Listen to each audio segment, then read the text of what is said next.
From the bench, Justice Elena Kagan's voice cut through the hushed courtroom like a thunderclap. Congress, in your so-called attempt to protect voting integrity, you have prostituted the very soul of our republic. The gasp from the gallery rippled through the marbled halls. No one had expected a sitting Supreme Court justice to use such incendiary language. Yet there it was, echoing against the columns, reverberating through every ear in that chamber. In that instant, the world changed. The news cameras, perched in the back, caught the look on Chief Justice John Roberts' face. A flicker of shock, almost humorless. Reporters scribbled furiously. The clerk lowered her eyes, glancing at the official transcript to make sure she heard correctly.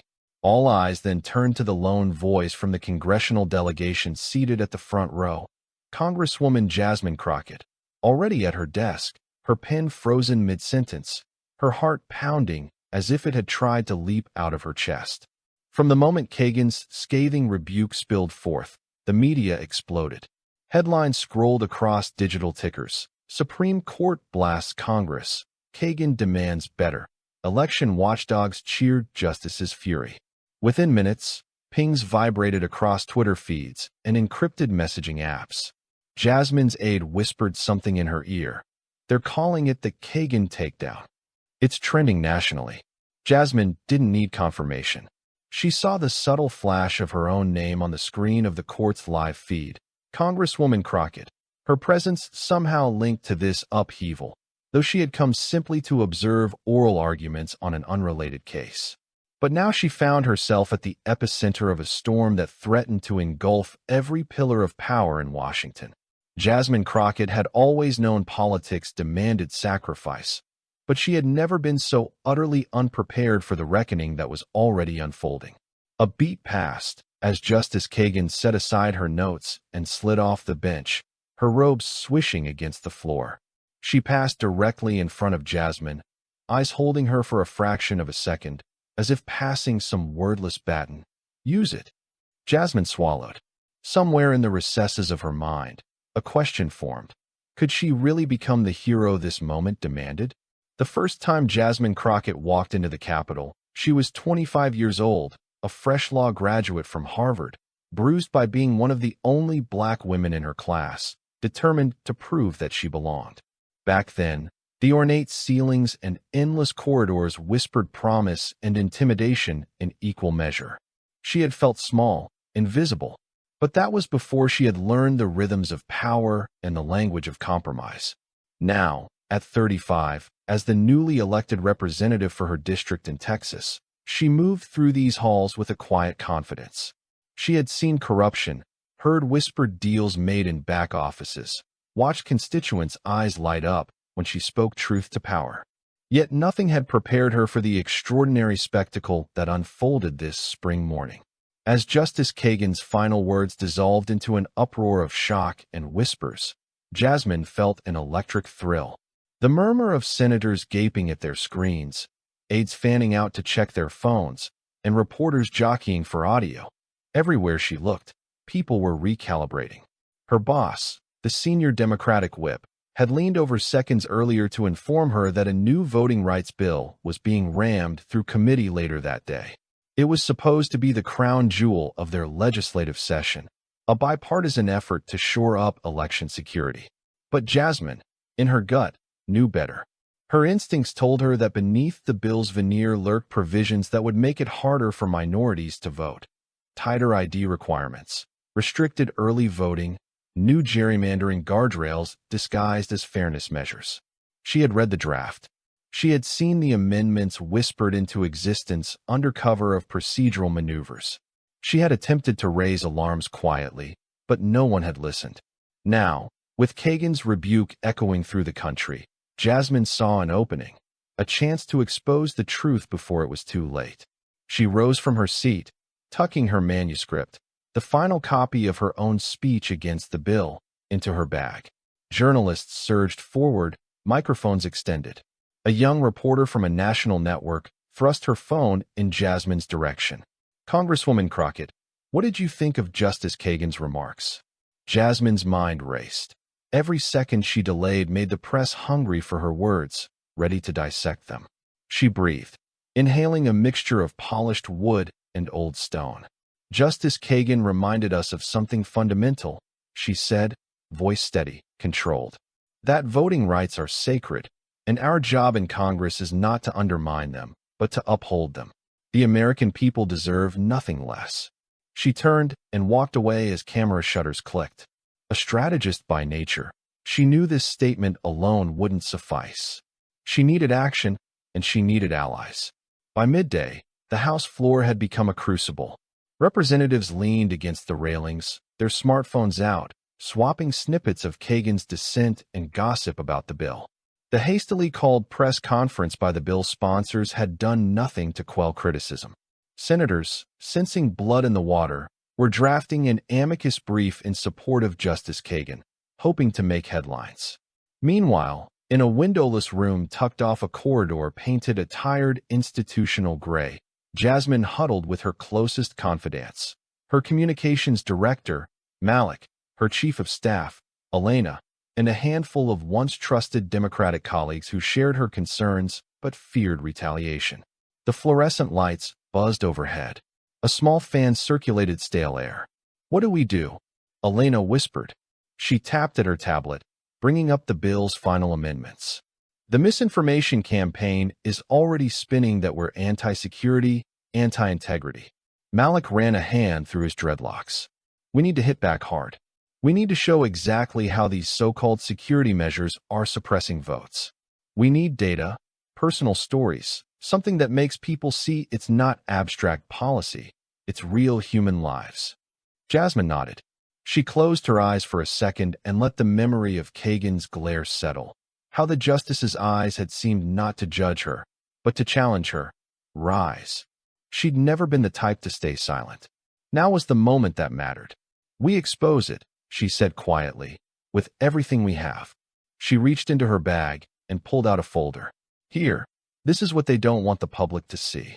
Elena opened the folder to reveal a trove of constituent affidavits, stories of long lines deliberately created in minority neighborhoods, evidence of extra scrutiny at polling places in districts which leaned blue, affidavits of elderly voters being turned away for minor clerical issues.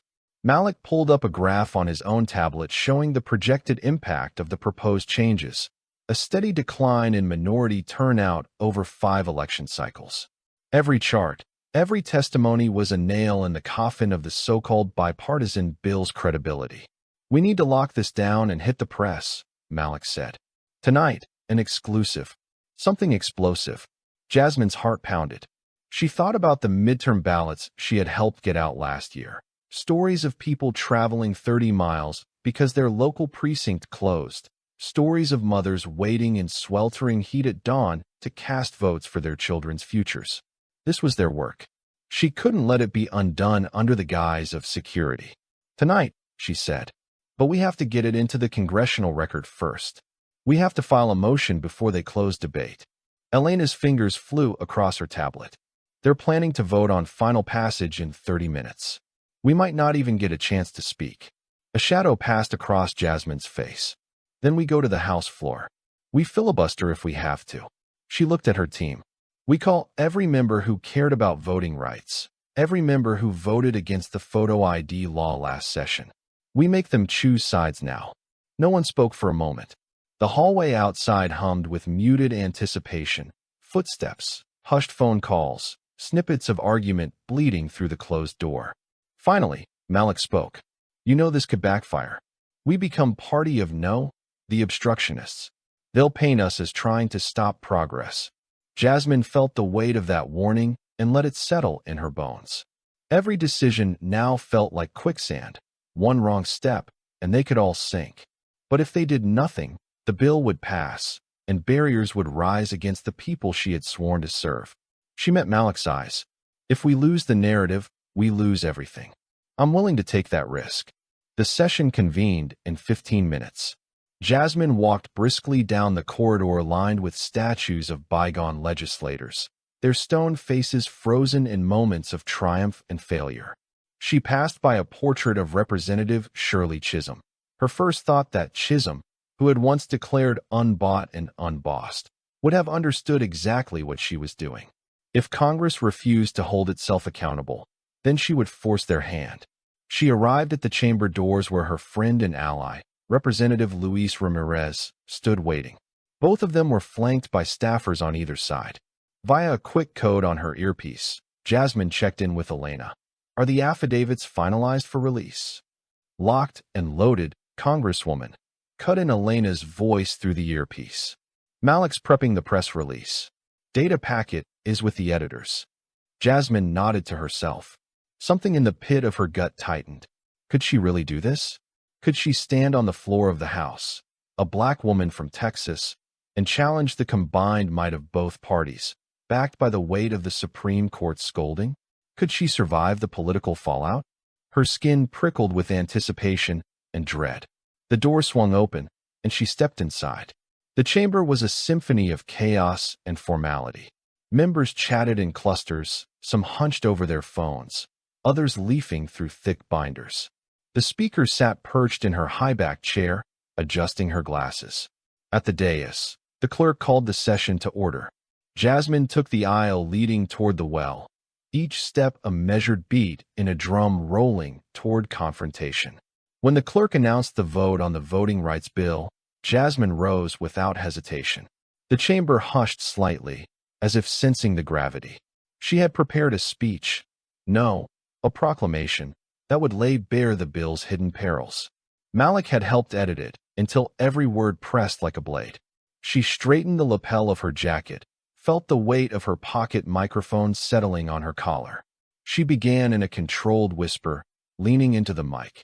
Mr. Speaker, I rise today not to be the champion of any party, but to be the champion of democracy itself. Her voice expanded, carried to every year. The Voting Rights Act, passed 50 years ago this month, was born out of blood, sweat, and tears. It was Congress at its boldest, its best. But today, we debate a bill that would unravel that legacy, clause by clause, amendment by amendment, while hiding behind the rhetoric of security. She paused and let those words sink in. A few members shifted in their seats. Cameras focused. The moment stretched until a captive silence held the room. Jasmine continued. Are we to pretend that requiring stricter ID laws in precincts that have long struggled with underfunding won't disenfranchise grandmothers in East Harlem?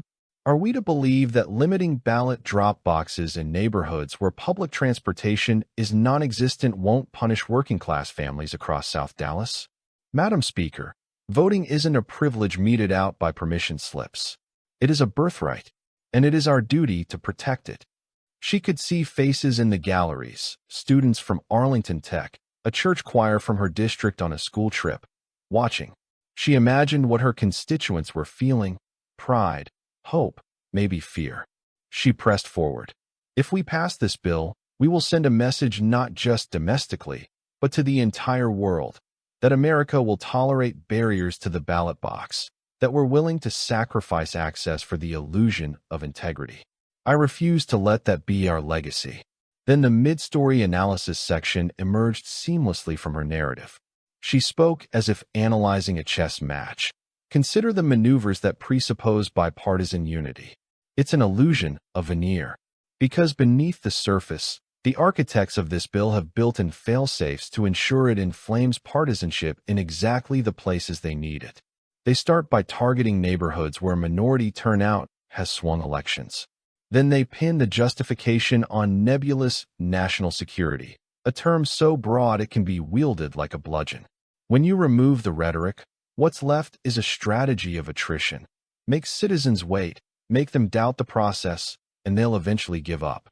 That, my colleagues, is how democracies decay, not overnight, but by eroding trust, piece by piece. Her own mind raced as she spoke. She thought about the lessons she had learned from Kagan's dissent, that words matter, that a single sentence could galvanize a movement. She thought about the legacy of John Lewis marching across the Pettus Bridge, of the families who had died so she could stand there. She thought about her own parents, who had marched for civil rights in Dallas, who had told her that public service was not a career, but a calling. She thought about late nights in her Washington apartment drafting legislation on insufficient sleep. All of it converged in that moment as she delivered her speech with the clarity of someone who had never been more alive. She closed with a rhetorical question that hung in the air like a challenge. What will we say to our grandchildren when they ask us why we let them down? The chamber remained silent for a heartbeat, then erupted into a buzz. Phones lit up. Reporters scribbled on their notepads.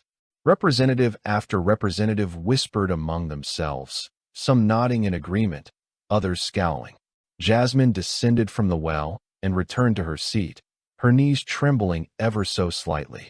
She had laid down her claim, and now the vote would decide whether she was prescient or naive, a woman who hadn't understood how much power could twist even good intentions. Outside the chamber, the hallway was a press room in miniature. Reporters from every network clustered around, microphones extended, cameras clicking. Malik guided Jasmine through the throng, whispering reminders, stick to the talking points, voting rights, legacy of the act, hidden amendments.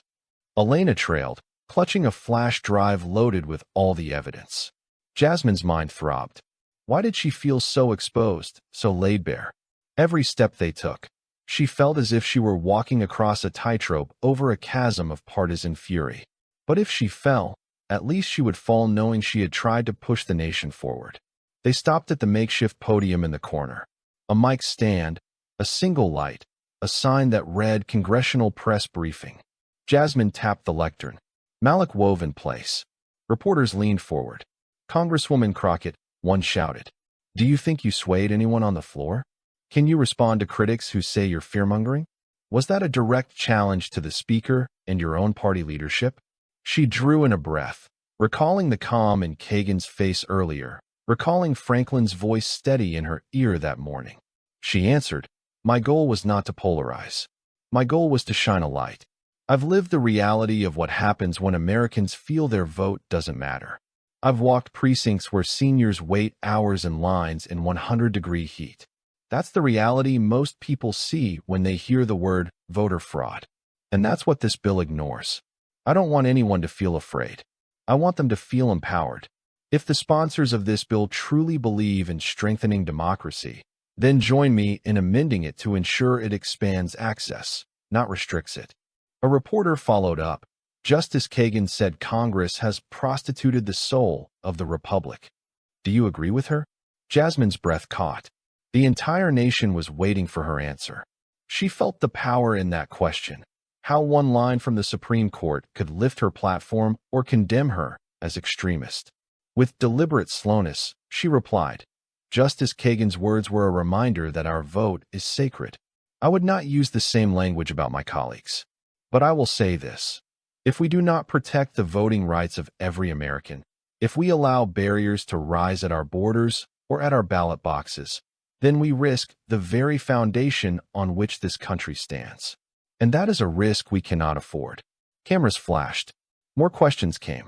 Jasmine answered each one carefully, balancing defiance with reason, refusing to be drawn into sound bites that stripped nuance away.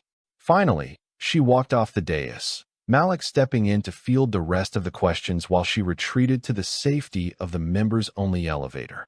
Back in her office, small, cluttered, walls covered with constituent thank you letters and framed photos of mothers hugging her at community events, Jasmine sank into her chair. Around her, the glow from the window overlooked the Washington Mall, the obelisk piercing the sky. She stared at her reflection in the glass, dark circles under her eyes, every line in her face telling a story of perseverance. She needed a moment to breathe, to let the weight of what had just happened sink in. She thought of Kagan's dissent, of how a single moment could trigger a chain reaction. And now, the reaction was what she had to manage. Elena knocked and entered, carrying 2 cups of lukewarm coffee. Silence settled between them. Elena set a cup down and looked at Jasmine. The date is in. Malik's team has already started pushing it to news outlets. Social media is ablaze. But the leadership, they're calling for you to moderate your tone. They say you're upsetting the unity the party needs to pass other bills. Jasmine closed her eyes. She could almost see the whitewashed halls of committee rooms where promises were broken, behind closed doors where political operatives whispered. She felt anger bubble up, anger at a system that wanted unity at the expense of people's rights. She opened her eyes and looked at Elena.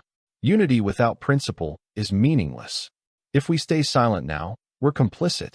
Her voice was low, resolute. Elena nodded. I know, but you have to be careful. This isn't just about you.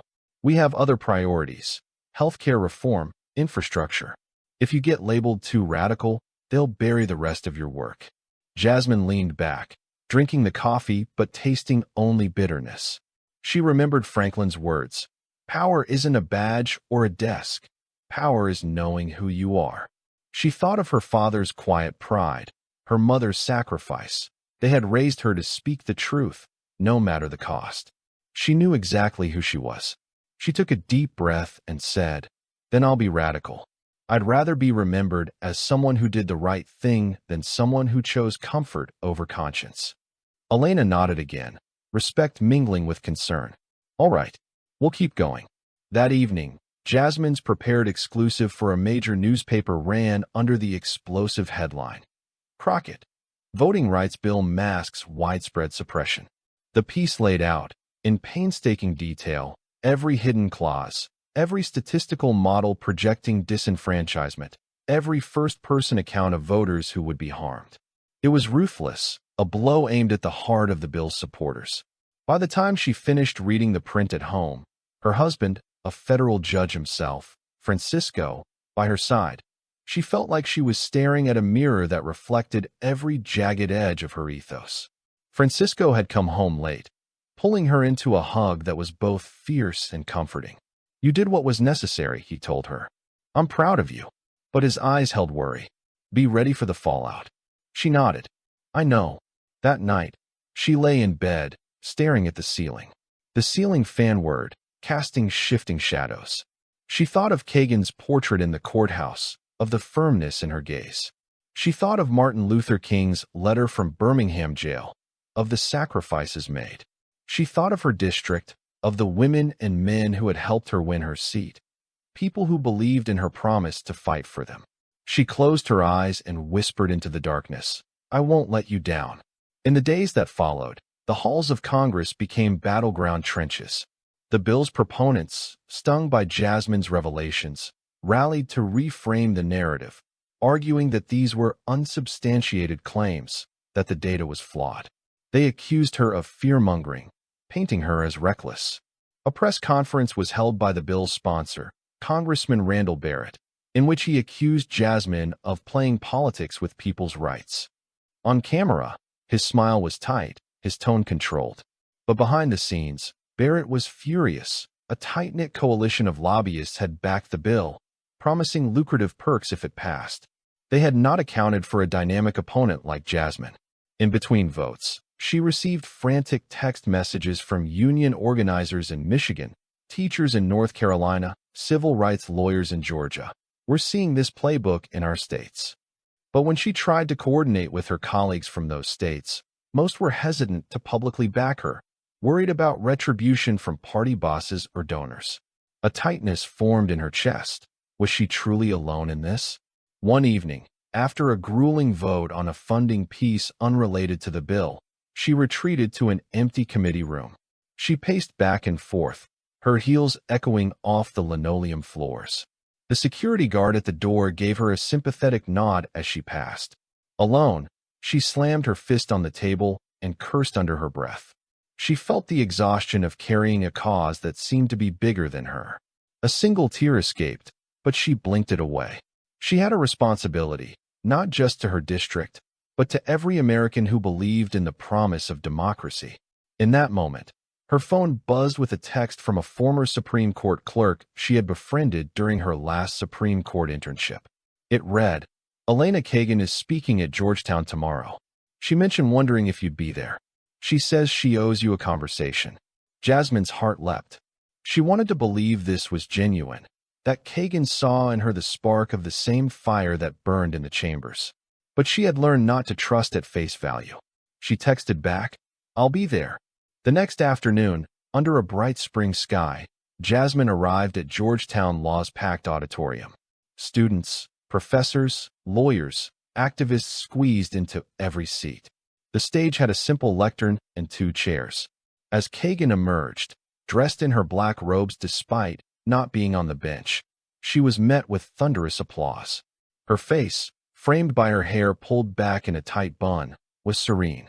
She waved, and the room quieted instantly, as if parting for a queen.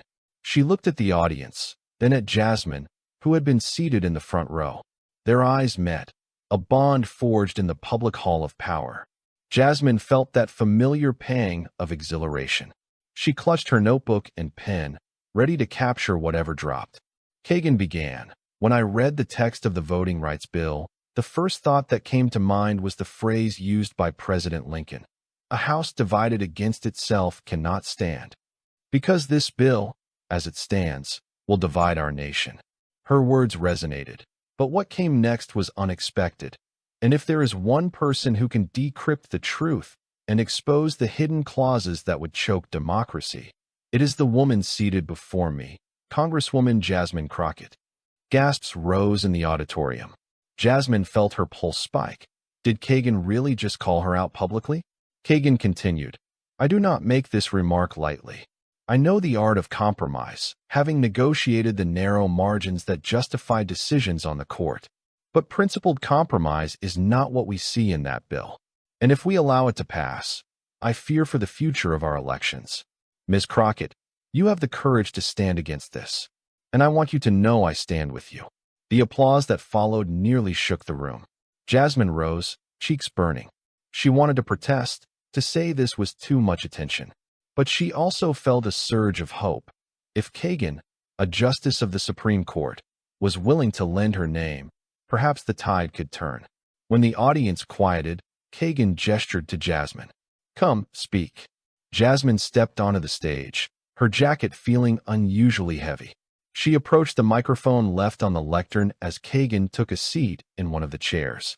The hush was absolute, every breath and shifting chair audible. Jasmine cleared her throat. "Thank you, Justice Kagan, for your unwavering courage. And thank you, Georgetown, for giving me space to speak not as a politician, but as a citizen." She paused, looking out at the throng of faces. Law students from across the country, journalists perched at the back, a smattering of lobbyists in tailored suits. "I stand here not because I seek the approval of power, but because I fear the complacency of it." She recounted the stories she had gathered. A grandmother in Lafayette, Louisiana, left stranded because her precinct was closed. A college student in Phoenix, Arizona, forced to provide multiple forms of ID when a simple student ID should have sufficed. A veteran in Detroit whose absentee ballot got lost in bureaucratic limbo. Each anecdote was a drop in a well of injustice. Then, drawing from the technical sections of the bill, she showed how new ID requirements and curbs on early voting would disproportionately hurt marginalized communities. As she spoke, Kagan nodded, occasionally interjecting short affirmations. "Yes, exactly." When Jasmine finished, there was an eruption of applause so loud it felt physical. Cameras flashed. The live stream suddenly bulged with viewers. Jasmine stepped down and returned to her seat beside Kagan. Backstage, Malik and Elena exchanged astonished glances. This was beyond anything they had planned. Kagan leaned in and whispered, "Your speech just shaved 10 points off your opponent's lead in the next cycle. But more importantly, it's awakened people." Jasmine felt tears sting her eyes. She nodded, wiping them discreetly. The next morning, the House weighed final passage of the bill. The halls were electric. Members streamed in wearing pins that read "March on Washington," a nod to Kagan's speech. But equally, many wore buttons with blindfolded statues of liberty and the words "Vote Free." Media trucks lined the East Plaza as news anchors gave Celtic DJ background, punctuated by bathroom lines of interns sipping cold brew. As the vote commenced, clerks called names in rapid succession. "Crockett? Aye." Her hand shot up. A cascade of ayes and nays followed. The tally crept forward. 215 ayes, 212 nays. But at 214 to 213, something happened. A representative from a swing district in Ohio switched from aye to nay. citing the uproar from constituents and Kagan's speech. That single flip turned the vote. 213 ayes, 214 nays. The bill was defeated. In that moment, gasps of surprise, murmurs of disbelief. Members shook heads. Some aides high-fived. Others stared at the floor. Jasmine felt her heart crash. Release, relief, exhaustion colliding. She watched as the speaker pounded her gavel. The defeat marked one of the narrowest margins in memory for a major bill. The gallery erupted into applause. Jasmine wept openly, clutching the desk. But amidst the triumph, Jasmine sensed something deeper stirring. The energy in the chamber had shifted. There was a promise that this was not the end. On the way out, reporters swarmed her, eager for a soundbite. Can you believe this victory? Did you expect it? How will you frame the next session? What does this mean for 2026? Jasmine answered each with grace. This is just the beginning. We must keep fighting. This is what democracy looks like. Weeks passed. The fallout wasn't confined to a single debate. States began withdrawing similar bills. Courts convened hearings on the legality of proposed ID laws. Media outlets ran continuous coverage of Jasmine's victory speech at Georgetown, replaying it in segments. Social media was ablaze with #CrockettCrusade. Meanwhile, Kagan's fiery dissent circulated as a reminder that the Supreme Court could still wield moral authority. Chief Justice Roberts made a rare statement, praising the court's robust engagement in democracy without naming names. In Washington, Jasmine became both a hero and a magnet for criticism. Conservative talk show hosts decried her as a radical, an agent of chaos. But she also received heartfelt letters from voters across America. A black pastor from Atlanta thanking her for saving his congregation's access to early voting. A Latino family in San Antonio describing how their children felt seen when they saw someone in power stand up for them. She read every letter, letting each one steel her resolve. One evening, she found herself in John Roberts' hearing room. She had been invited by Kagan to meet other progressive legislators to draft a proposed constitutional amendment guaranteeing free access to the ballot. The mahogany-paneled walls gleamed under the chandelier. A portrait of Chief Justice Marshall hung at the back. Kagan, Roberts, and two retired members of the Fourth Circuit sat around a large oval table. Jasmine took a seat between Kagan and a congresswoman from Wisconsin. Kagan opened the meeting. Thank you all for coming. We need to discuss how to enshrine voting rights so they cannot be whittled away by legislative sleight of hand. As you know, Congress has the power to propose constitutional amendments with a 2/3 vote. You, members of Congress, have already hit that mark in principle. Now you need to craft the text. Roberts leaned back in his chair, his fingers steepled. We should think carefully about wording. It must be airtight but flexible enough to accommodate state differences. Elections aren't run the same in every state. But at minimum, it should guarantee the fundamental right to vote, regardless of age, sex, race, or affluence, and prohibit undue burdens. He paused and fixed his gaze on Jasmine. Ms. Crockett, you have momentum. Your input is crucial. Jasmine let her mind replay the courtroom dramatics, her own speech, the press corps, Kagan's unwavering support.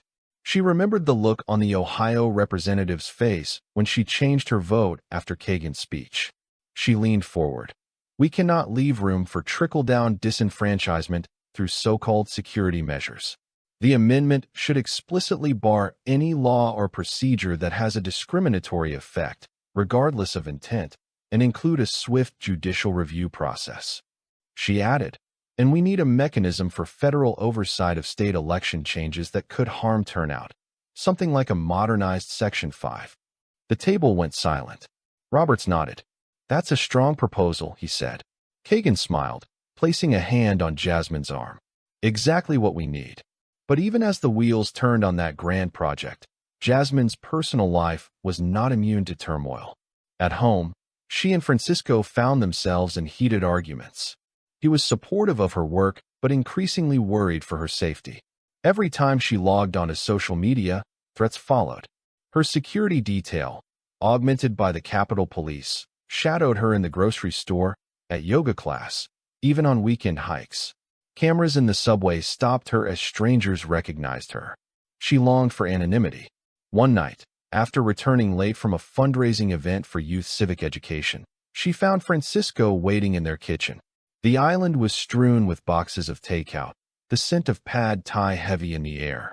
Francisco had poured wine into 2 glasses. He handed her one. She sipped. "You're burning the candle at both ends," he said gently. "Have you slept at all this week?" She sighed and sat on a stool. 2 hours a night, at best. I've got staff calling, constituents emailing, donors texting for updates on the amendment. The amendment, Francisco, it could change everything. We have to get it right now, or it'll never happen. He ran a hand through his hair. "I know how important it is, but I'm worried about you. We never see each other. I worry about the toll it's taking on you, mentally, physically." She turned her glass in her hands. "I feel alive. I feel like I'm finally doing what I was meant to do. I can't let fear or exhaustion hold me back." He placed his hand over hers. "I get that. But if you burn out, you won't be able to do anything. Promise me you'll slow down. Eat, rest, see a therapist if you have to. I don't want to lose you to exhaustion or something worse." Her eyes flickered. "I promise I'll try." But in her bones, she knew she wouldn't slow down. Not until every vote counted equally. Not until every obstacle was dismantled. Weeks later, as the amendment draft neared completion, a new crisis emerged: a leaked memo. Someone within the House Rules Committee had slipped a memo to a conservative news outlet showing text suggesting that states could implement voter integrity commissions with sweeping oversight powers, language ominously vague enough to grant them authority over minority-heavy precincts. The leak ignited partisan fury, with Republicans decrying it as proof that the amendment was a federal overreach, while Democrats accused Republicans of hypocrisy. The floor was set for a colossal showdown. That afternoon, Jasmine rushed into a live interview on a Sunday morning political show in D.C. The studio lights were harsh, the makeup smudging. The host's teeth gleamed as he asked, "Congresswoman, critics say your proposed amendment would trample states' rights, give the federal government a blank check to audit local elections. How do you respond?" Jasmine's expression remained calm. She had anticipated this question. "I respect states' rights," she said. "But let's be clear. The right to vote is a federal constitutional right, protected by the 14th and 15th Amendments. When states enact laws or commission structures that potentially disenfranchise citizens, the federal government has a duty to intervene.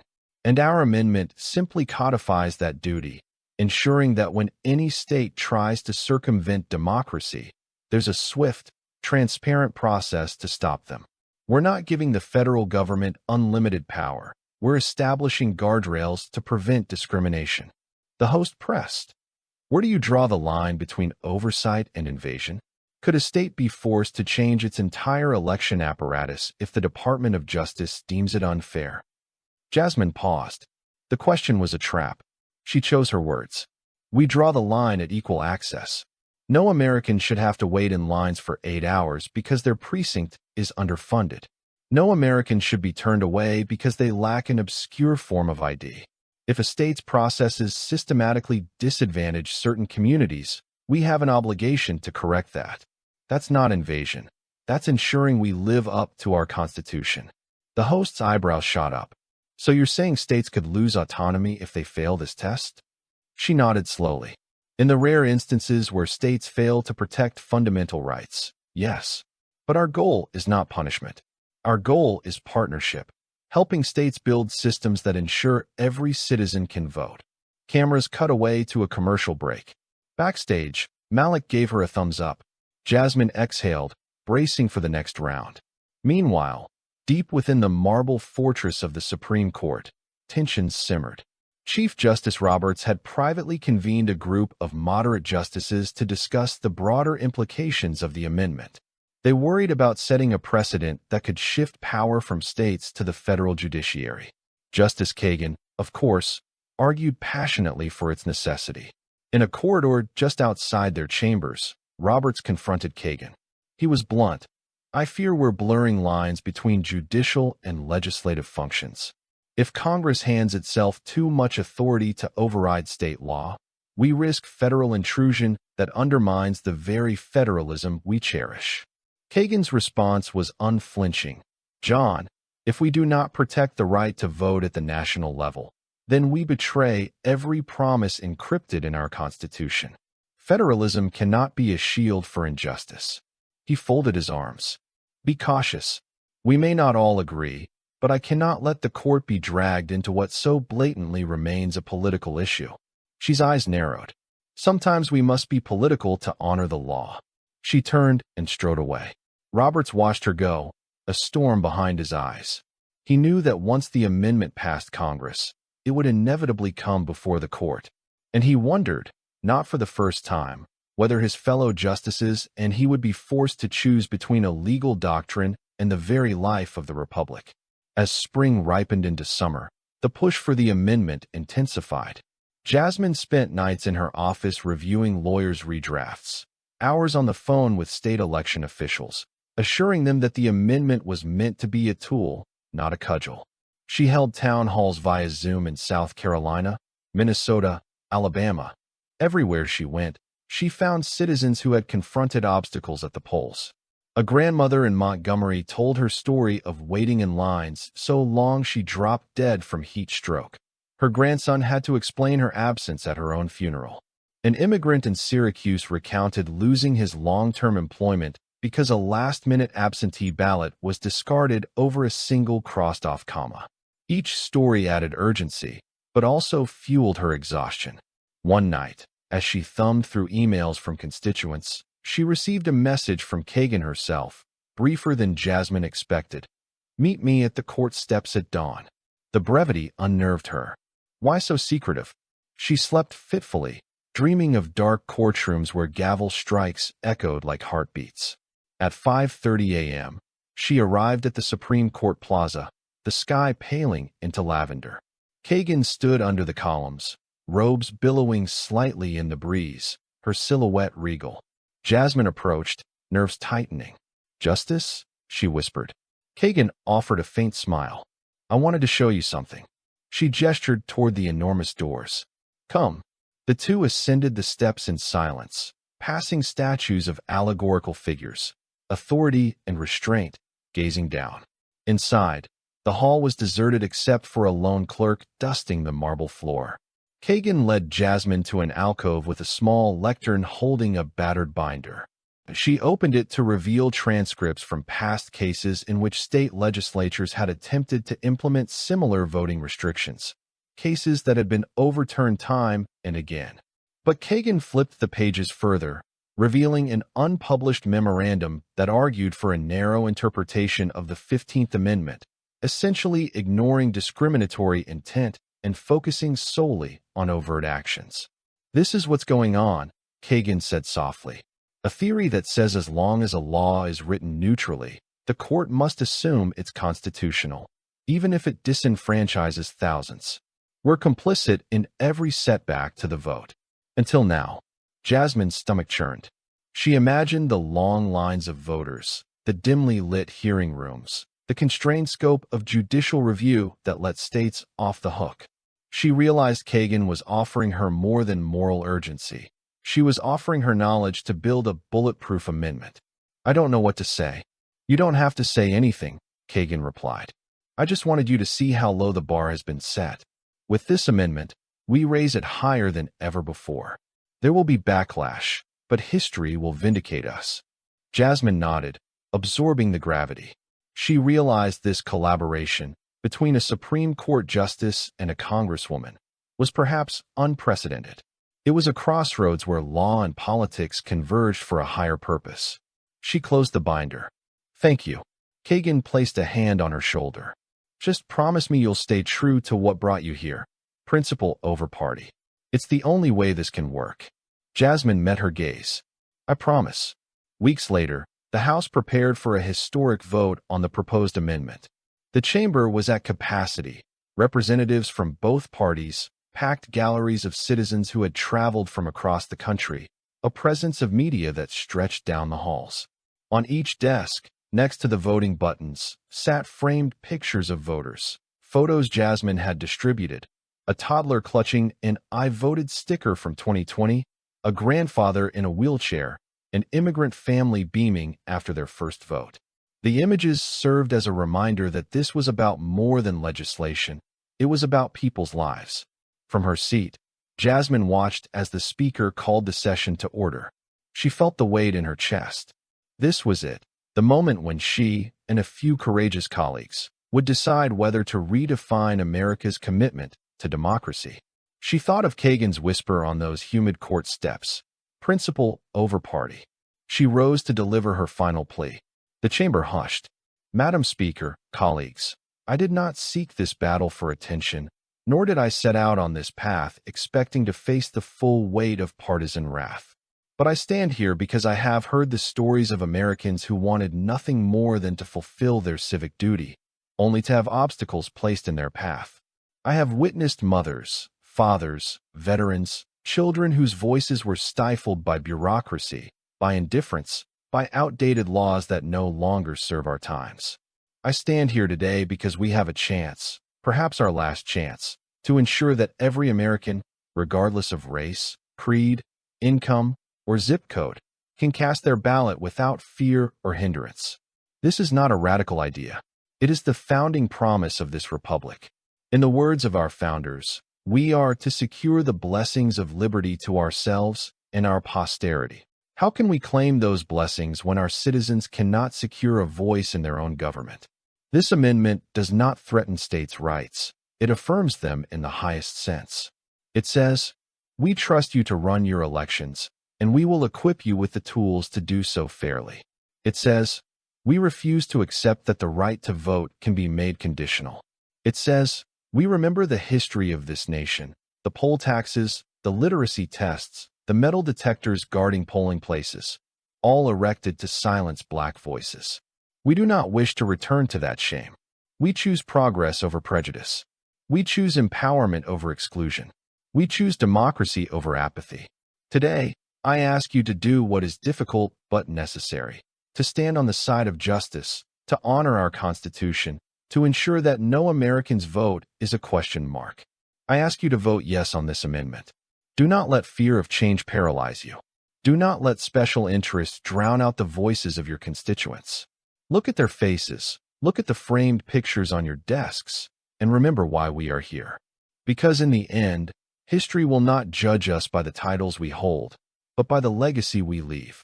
So I leave this question for every member. What will your legacy be? Will it be one of progress, of unity, of an America that lived up to its promise? Or will it be one of regret, of complacency, of the roads not taken? Vote yes, and let us be the generation that saved democracy in its time of need. Thank you. The chamber erupted in applause, standing in an ovation that seemed to shake the rafters. The roll call began. Representative Adams, aye. Representative Barnes, aye. Representative Carter, nay. Crockett, aye. Jasmine's voice rang clear. With every name called, her pulse flickered. At 290 ayes and 140 nays, the amendment had the two-thirds majority required. The chamber exploded in applause. Some representatives wept. Jasmine allowed herself a small, triumphant smile as the speaker rapped her gavel, declaring, "The amendment is agreed to." But the work was not finished. The amendment still needed two-thirds of state legislatures to ratify. Clouds gathered on the horizon as state legislatures in red and purple states bristled at the prospect. In state houses from Oklahoma to Ohio, hearings were convened. Protesters marched outside. Op-ed pages filled with arguments for and against. And the Supreme Court declared it would rule on any lawsuit challenging the amendment's language should it reach them. For the next year, Jasmine traveled coast to coast, rallying support. She testified in state capitals, met faith leaders in Black churches, sat with Latino civic groups in community centers, and sat across tables from skeptical Republican governors. She borrowed Kagan's strategy, moral authority balanced with legal precision. Once, in Kansas City, she stood in a rickety Union Hall packed with steelworkers, their soot-stained faces curving into lines of concern. She told them that their children's futures depended on this amendment, that if voter suppression took root, the issues that mattered, like fair wages, labor protections, would be swept aside in a tide of regressive policies. She reminded them of Sheila Jackson Lee's words, "Every child who is not counted will not be represented." The union organizers cheered. 20 minutes later, the Missouri House passed a resolution of support. But in Georgia, the backlash was brutal. At a hearing in Atlanta, the state's Republican majority howled at her for federal overreach. The hearing room was so large that many observers sat on the floor, the aisle jammed with standing constituents. Within moments, the chair ruled her out of order for her passionate response. She refused to cede the floor, and a security detail escorted her out at the behest of the state trooper detail. Outside, a crowd chanted her name. She looked at them, teachers, nurses, student activists, and felt both galvanized and exhausted. She had been called every name in the book. They had portrayed her as a radical outsider, a threat to states' rights. Yet here, in the hot Georgia sun, her purpose was clear. She raised her fist and chanted back, "My vote, my voice." That scene went viral. Social media feeds lit up with images of her cuffed by troopers while the crowd roared.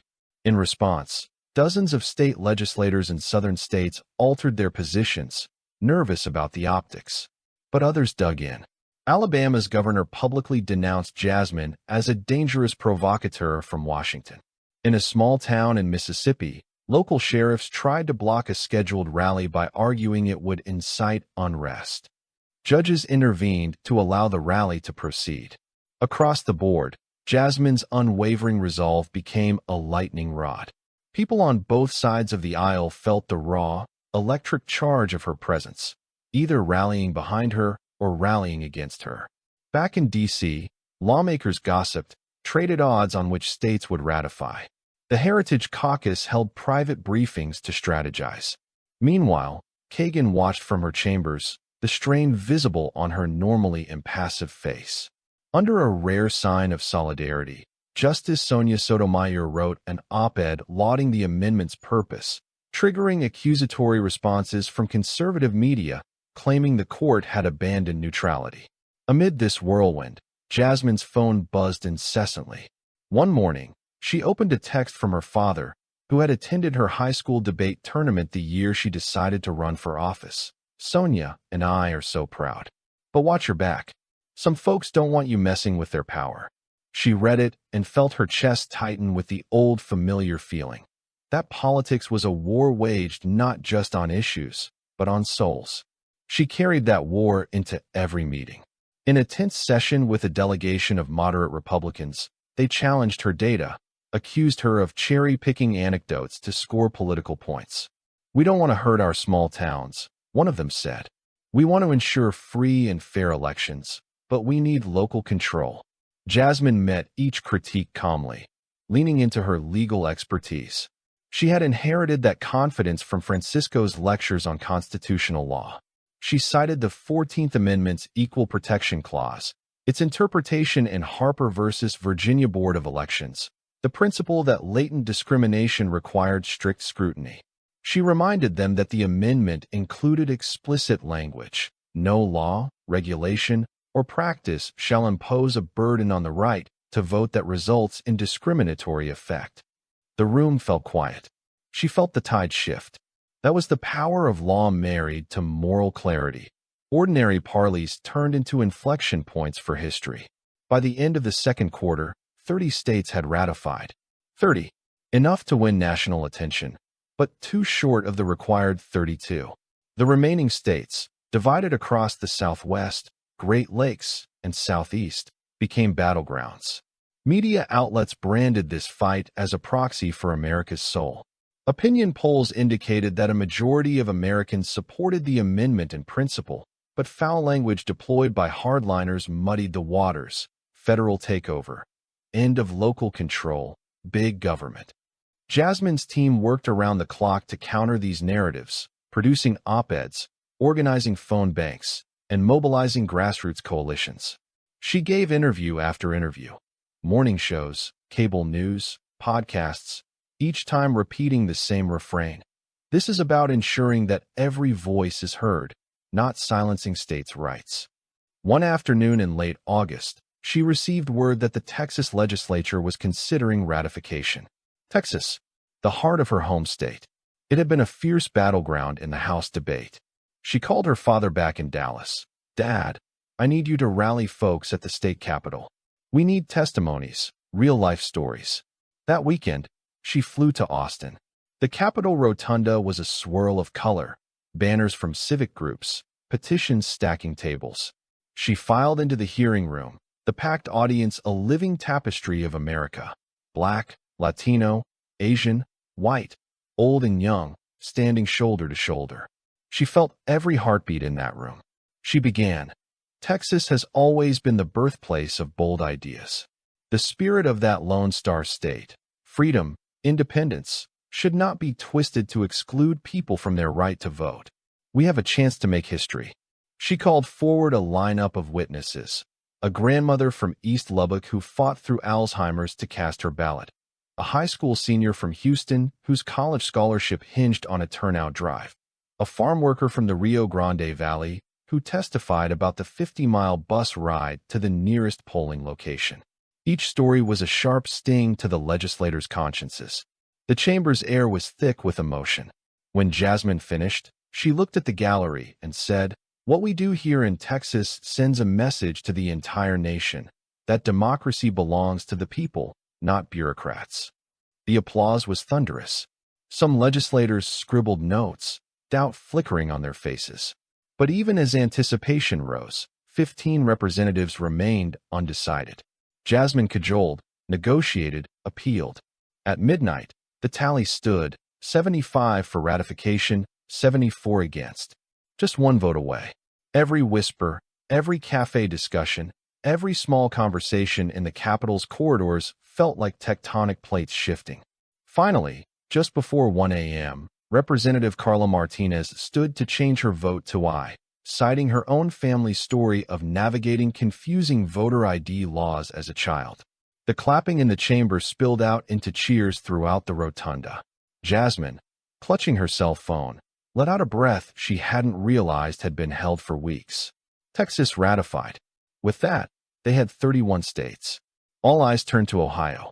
As summer waned, the Buckeye State's legislature became ground zero. The fate of the amendment hinged on a handful of swing Republicans. National news cameras descended. Lobbyists on both sides swept into Columbus with deep pockets. Polling indicated a dead heat. The tension soared.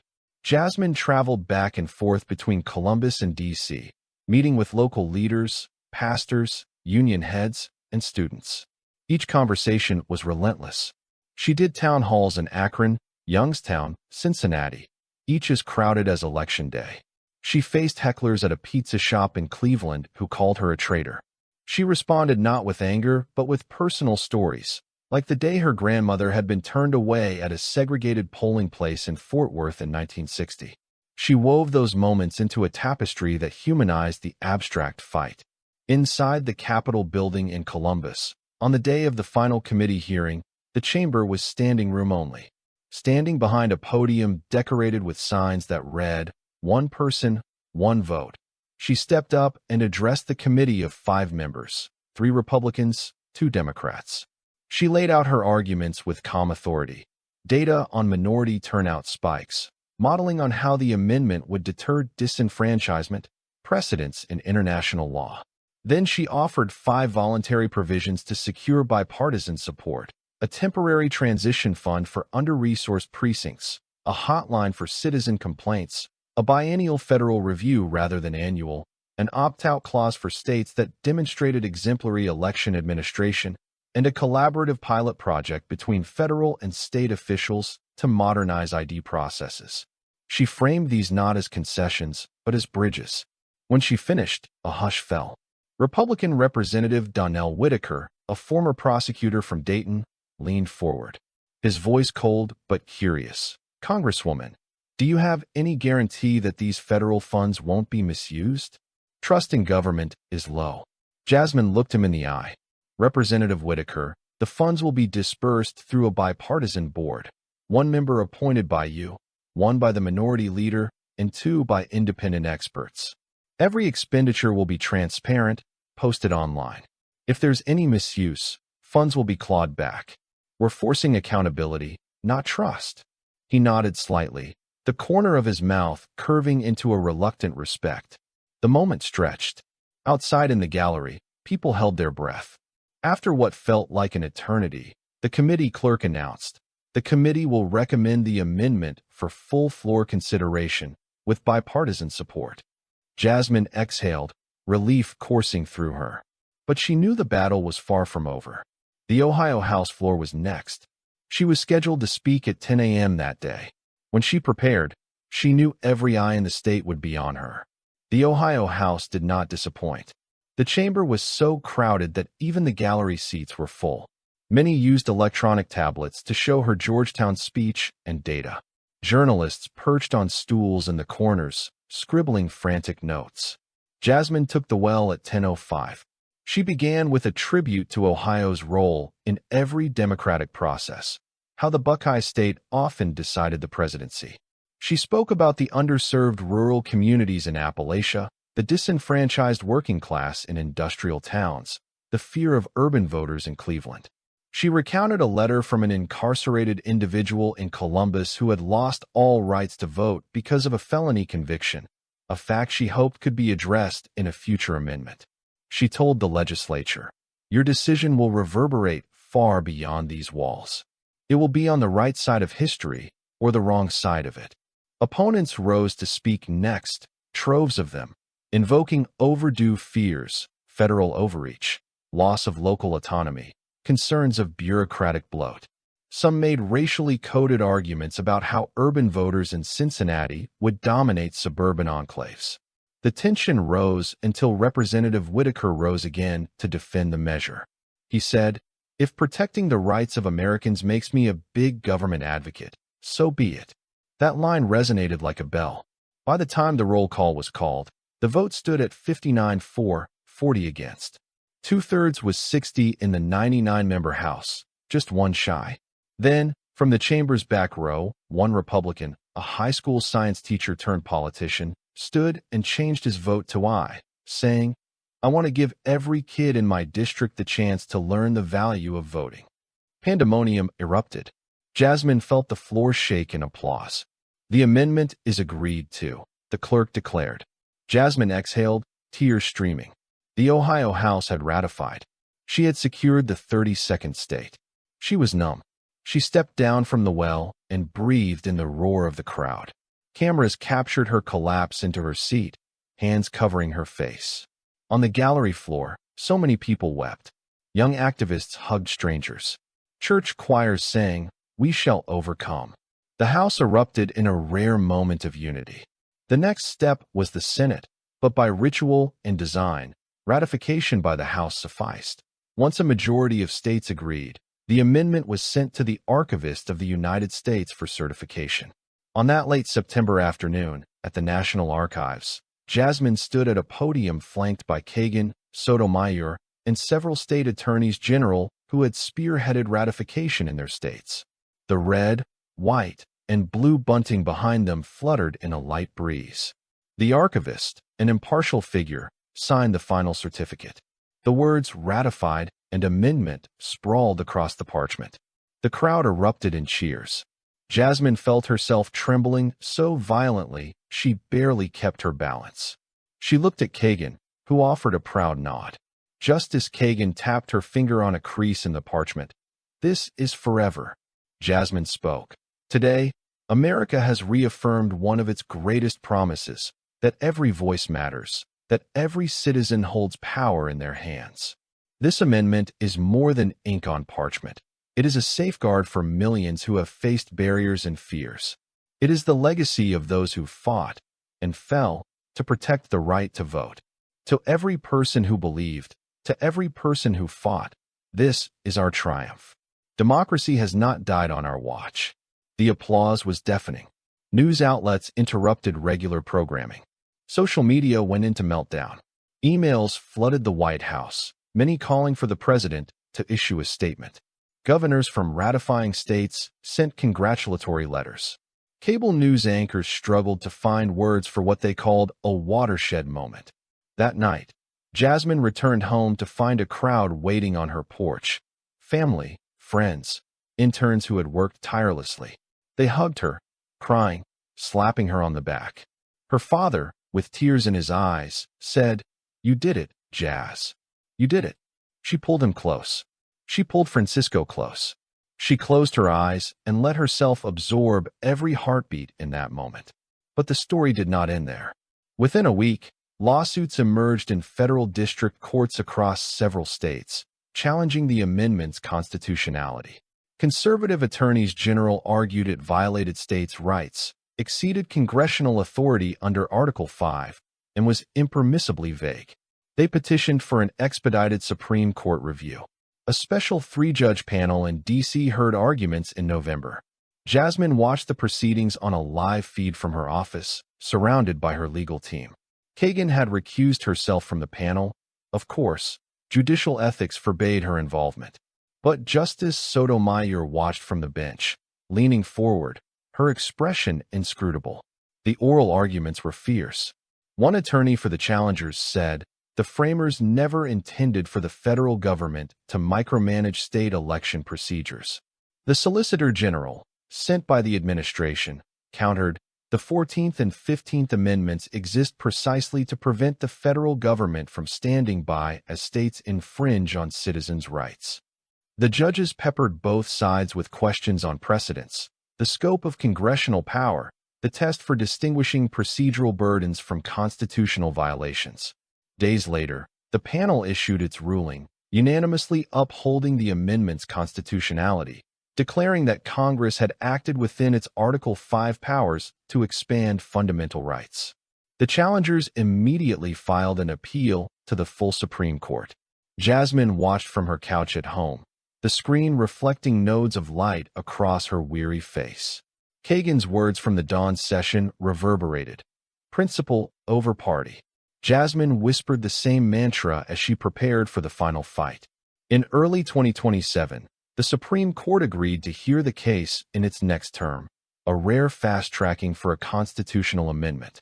The docket was jammed, but a sitting amendment was at stake. The oral argument date was set for January. In the intervening months, Jasmine prepared. Butler House extreme weather and traffic filled her days, but she found time in nightly sessions with Francisco and her legal team to review moot transcripts. She changed her speech cadence, practiced compressing arguments into crisper segments. She had been called as a witness, invited to testify before the court, a process almost unheard of outside high-profile impeachment trials. She would stand in that ornate chamber once more, but this time before 9 justices, each perched like deities in black robes. On the morning of the argument, the city was blanketed in snow, the mall glinting like a postcard. Jasmine's limo pulled up outside the court. The line to the courthouse was hours long, filled with advocates, students, supporters, and opponents all hoping for seats in the gallery. She stepped inside, greeted by Kagan, who offered her a folder containing a single slip of paper. "Remember to breathe. Speak your truth." Jasmine smiled, tears welling. She tucked the folder into her jacket pocket. When her turn came, she walked into the courtroom, her mind echoing with memories of Kagan's earlier dissent, John Roberts's quiet consideration, Sotomayor's intense focus. She approached the podium and, in a measured tone that carried every heartbeat of the last 2 years, recounted the entire journey, from Kagan's call to action, to her filibuster, to the House's dramatic defeat of the original bill, to the passage of the amendment, to the triumphant ratification. She wove in personal stories, the grandmother in Montgomery, the incarcerated citizen in Columbus, the union workers in Kansas City. She concluded, "This amendment is not an idea. It is the accumulated hope of every American who has been told no, and chosen not to bow out, but to stand, to speak, to fight. Our democracy does not live in statutes alone. It lives in the hearts of our people, and that is why it must be protected, not because it is convenient, but because it is essential." The justices peppered her with questions about specifics, about federalism, about the potential for unintended consequences.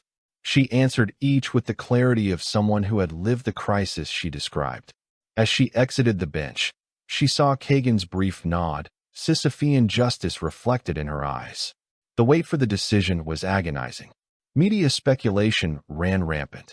Every justice's biography was scrutinized for hints of sympathy or bias. A columnist in The Atlantic predicted a narrow 5-4 swing against the amendment. A conservative pundit predicted the amendment's demise. Jasmine was consumed by dread. She found solace only when she was with Francisco, walking through the snow-dusted Rock Creek Park, the crunch beneath their boots the only sound. On June 1, 2027, the court released its opinion. Jasmine gathered her staff in the Rayburn Building conference room, phone line and television tuned to C-SPAN. The Chief Justice's voice filled the chamber.